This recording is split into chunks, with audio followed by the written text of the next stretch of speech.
তামিম ইকবালের অভাব হাড়ে হাড়ে টের পাচ্ছে টাইগাররা। এনসিএলে তার বিধ্বংসী ব্যাটিং বাড়িয়ে দিয়েছে আক্ষেপটা।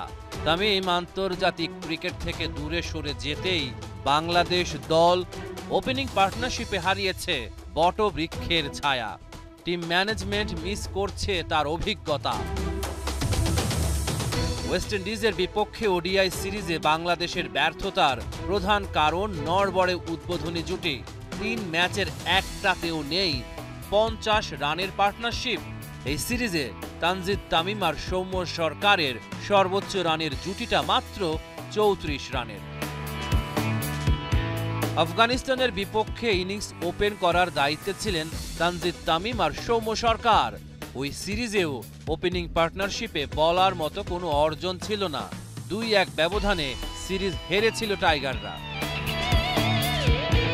গত মার্চে শ্রীলঙ্কার বিপক্ষে ওডিআই সিরিজে 1 রানেই ওপেনিং পার্টনারশিপ ভেঙেছে 2 বার। ব্যাপারটা বড্ড হতাশার। উদ্বোধনী ব্যাটাররা দলকে ভালো শুরু এনে দিতে পারছেন না। চলতি বছর খেলা 9টা ওডিআই এর একটাতেও 100 রানের উদ্বোধনী জুটি দেখেনি বাংলাদেশ দল। তামিম ইকবাল ওডিআই দলে ফিরলে বাড়বে তানজিদ তামিম, সৌম্য সরকার, লিটন দাসদের মনোবল।